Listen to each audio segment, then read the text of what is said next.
전쟁터 한복판에서 아군의 주력 전차인 K2 흑표가 갑작스러운 고장으로 멈춰선 절체절명의 순간을 상상해 보십시오. 적의 포탄이 빗발치는 전장에서 부품 하나 때문에 멈춰버린 전차는 그저 거대한 고철덩어리에 불과할 뿐입니다. 과거였다면 이 전차를 살리기 위해 후방 지원부대에 연락하고 부품이 도착할 때까지 며칠 밤낮을 떨어야 했을 것입니다. 하지만 2024년 대한민국 육군에서는 더 이상 이런 비극적인 시나리오가 통하지 않습니다. 믿기 힘든 일이 벌어집니다. 전차 뒤로 육중한 트레일러 한 대가 다가와 자리를 잡더니 그 안에서 푸른색 레이저 불빛이 번쩍이기 시작합니다. 놀랍게도 단 1시간 만에 파손된 부품과 완벽하게 똑같은, 아니 기존보다 훨씬 더 튼튼한 금속 부품이 만들어져 나옵니다. 정비병들은 갓 구워낸 빵처럼 따끈따끈한 부품을 전차에 장착하고 K2 흑표는 다시 엔진 굉음을 울리며 전진합니다. 이것은 먼 미래를 그린 공상과학 영화의 한 장면이 아닙니다. 바로 지금 우리 군에서 일어나고 있는 제조혁명입니다. 전 세계 군사 전문가들이 보급의 개념을 송두리째 뒤바꿀 게임 체인저라고 입을 모아 극찬하는 한국의 3D 프린팅 기술. 오늘 첨단무기 채널에서는 전장에서 부품을 즉석에서 찍어내는 한국의 기술이 어떻게 미군마저 경악하게 만들었는지 분석합니다. 전쟁의 역사는 곧 보급의 역사라고 해도 과언이 아닙니다. 나폴레옹은 군대는 배로 행군한다는 명언을 남겼습니다. 아무리 강력한 화력을 자랑하는 전차와 미사일이 있어도 작은 볼트 하나가 없어서 움직이지 못한다면 무용지물입니다. 최근 러시아와 우크라이나 전쟁에서 우리는 보급이 끊긴 러시아군의 최신의 전차들이 도로 위에 버려지는 꼴을 목격했습니다. 우크라이나 농부들이 트랙터로 러시아 전차를 끌고 가는 모습은 현대전에서 군수 지원이 얼마나 중요한지 보여주는 사례입니다. 전차 한 대에는 수만 개의 부품이 들어갑니다. 이 모든 부품의 재고를 전장에 싣고 다니는 것은 물리적으로 불가능합니다. 특히 부품이 단종된 노후 장비의 경우 문제는 더 심각해집니다. 부품 하나를 구하기 위해 전 세계를 뒤져야 하기 때문입니다. 우리 군 역시 오랫동안 이 문제로 골머리를 앓았습니다. 해외 도입 무기의 부품 조달 비용은 국방 예산을 갉아먹는 주범이었습니다. 하지만 위기는 곧 기회였습니다. 대한민국은 세계 최고의 제조업 강국이자 IT 기술을 보유한 나라라는 것을 잊지 말아야 합니다. 국방과학연구소와 현대로템 그리고 한국생산기술연구원은 머리를 맞대고 불가능해 보이는 프로젝트에 도전장을 내밀었습니다. 필요한 부품을 굳이 기다릴 필요가 있을까? 현장에서 데이터만 받아서 직접 만들었으면 되지 않을까? 라는 발상의 전환.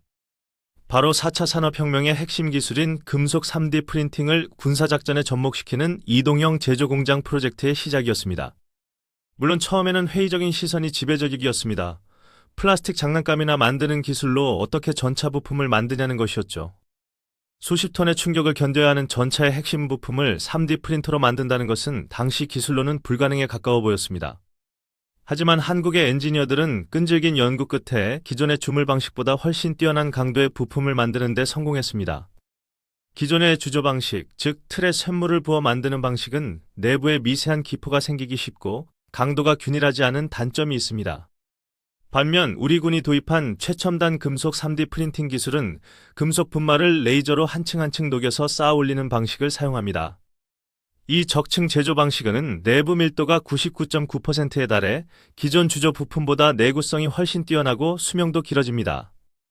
최근 육군 제5군 수지원 여단이 실시한 훈련에서는 K2 전차와 K9 자주포의 주요 부품을 야전에서 1시간 내외로 제작했습니다. 단순히 모양만 흉내낸 것이 아니라 정밀도 오차가 머리카락 굵기보다 얇은 수준으로 완벽하게 호환되는 부품이었습니다. 이 부품을 장착한 전차는 즉시 험준한 산악 지형을 고속으로 주행하고 포탄 사격까지 성공적으로 마치며 성능을 입증했습니다. 이 기술이 가져올 전략적 이점은 실로 엄청납니다. 우리 군은 이제 전 세계 어디서든 독자적인 작전 수행이 가능해졌습니다. 특히 현대로템이 개발한 트레일러형 이동식 공장은 전기가 없는 오지에서도 자체 발전기를 통해 24시간 가동이 가능합니다. 사막 한가운데 떨어지든 열대 우림 속에 고립되든 데이터 송신만 가능하다면 그곳이 바로 최첨단 부품 공장이 되는 것입니다. 하지만 단순히 부품을 빨리 만드는 것만이 이 기술의 전부는 아닙니다. 진짜 무서운 점은 바로 디지털 무기고 시스템입니다. 기존에는 부품 창고가 물리적인 공간을 차지했지만 이제는 서버 안에 수만 가지 부품의 3D 설계 도면이 저장되어 있습니다. 전송 버튼 하나만 누르면 최전방의 3D 프린터로 도면이 암호화되어 전송되고 현장 지휘관은 출력 버튼만 누르면 됩니다. 마치 가정에서 문서를 인쇄하듯 전장에서 강철 부품을 인쇄하는 시대가 열린 것입니다. 물류혁명이란 바로 이런 것입니다.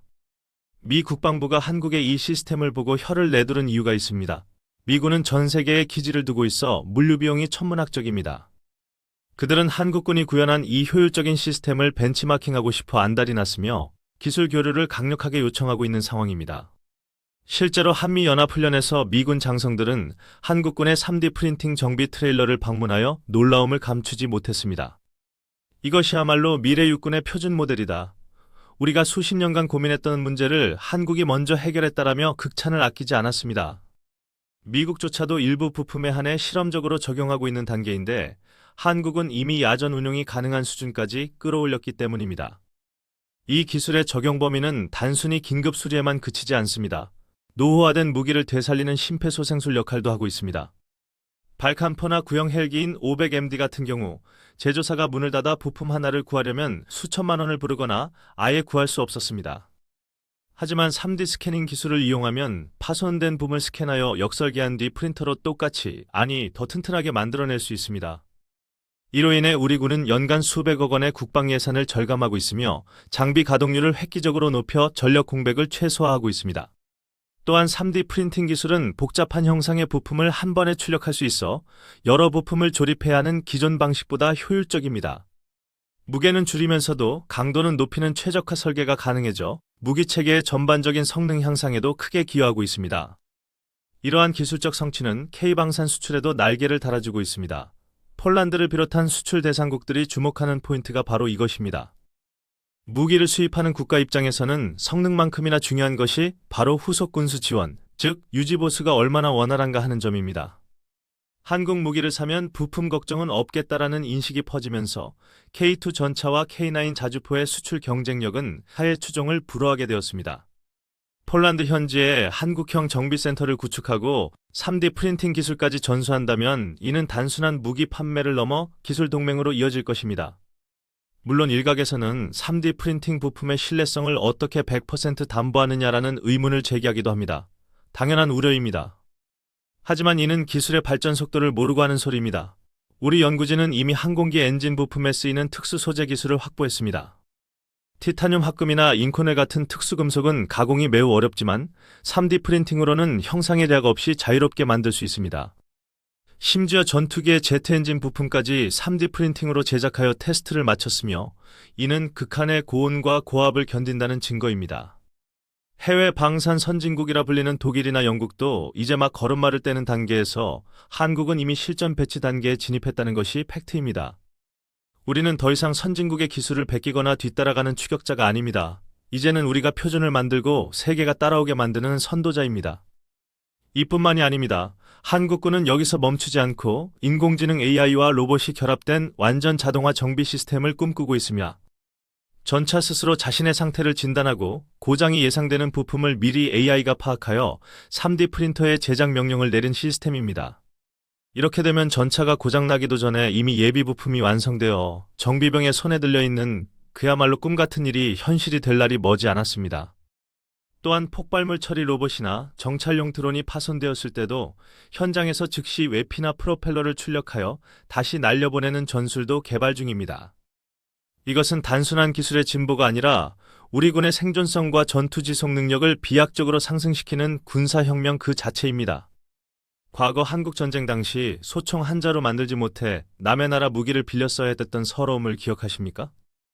이제 대한민국은 전 세계가 부러워하는 명품 무기를 만들고 그 무기를 유지하는 핵심 기술까지 선도하는 자주국방 강국이 되었습니다. 대한민국은 자원이 부족한 나라입니다. 석유 한 방울 나지 않고 철광석도 부족합니다. 하지만 우리에게는 더 귀한 자원이 있습니다. 바로 불가능을 가능으로 만드는 인재와 기술력입니다. 이것이 우리가 열강들 사이에서 살아남고 나아가 그들을 압도하는 비결입니다. 기름때 묻은 손으로 밤새워 기계를 돌리던 엔지니어들의 땀방울이 모여 이제는 조국의 안보를 지키는 가장 강력한 방패가 되었습니다. 전장의 판도를 바꾸는 마법의 상자, 국산 3D 프린팅 기술이 있는 한 대한민국 국군의 진격은 멈추지 않을 것입니다. 적들이 우리의 보급로를 끊으려 해도 소용없습니다. 우리는 그 자리에서 새로운 보급로를 만들어낼 능력이 있기 때문입니다. 오늘 영상이 유익하셨다면 구독과 좋아요를 눌러주시고 자랑스러운 우리 기술진들에게 따뜻한 응원의 댓글을 남겨주세요. 여러분의 뜨거운 관심이 대한민국을 더욱 강하게 만듭니다. 저는 다음 시간에도 가슴 벅찬 K방산의 소식을 들고 찾아오겠습니다. 시청해주셔서 감사합니다.